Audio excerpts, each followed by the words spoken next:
Untuk keperluan UMKM, masyarakat bisa membeli BBM subsidi namun dengan sejumlah syarat.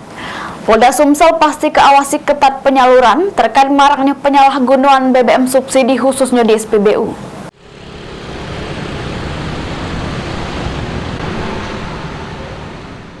Ini masyarakat bisa membeli BBM subsidi untuk keperluan UMKM dengan syarat jauh dari lokasi SPBU serta dilengkapi surat keterangan dari kepala desa setempat. Hal tersebut disampaikan ke PLT Ditreskrimsus Polda Sumsel AKBP Putu Yuda Prawira untuk mudah ke masyarakat, namun dengan jumlah pembelian yang masih terbatas. Kebijakan itu dilakukan terkait maraknya penyalahgunaan BBM subsidi yang mengakibatkan antrian panjang hampir di segala SPBU di Sumsel.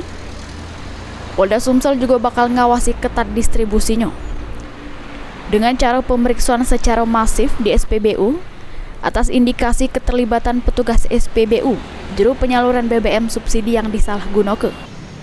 Diakui polisi, ini sudah banyak SPBU yang ditindak di sejumlah daerah dengan modus guna ke barcode untuk pengisian berulang disertai truk tangki modifikasi. Penyalahgunaan BBM subsidi yang merugikan masyarakat ini dipastikan bakal diproses sesuai dengan hukum yang berlaku. Untuk BBM solar subsidi ini bisa digunakan oleh masyarakat kecil, khususnya untuk UMKM atau masyarakat yang mungkin tempat tinggalnya jauh dari SPBU, jaraknya jauh dari SPBU. Nah, ini caranya masyarakat tersebut bisa mengurus ke Kades, meminta surat keterangan dari kepala desa dan Forkopimcam setempat.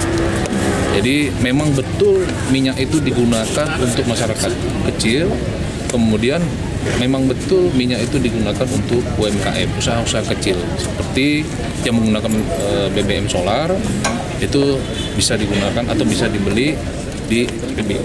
Dengan jumlah yang terbatas, Pak? Dengan jumlah yang terbatas, itu yang mengatur nanti kepala desa. Terakhir, Polda Sumsel menindak 2 sopir yang diupah ngangkut solar dari SPBU di Palembang sebanyak 1,6 ton. Yang diduga dijajok lagi ke perusahaan atau dioplos dengan minyak sulingan dari Mubah. Mulyadi, PAL TV.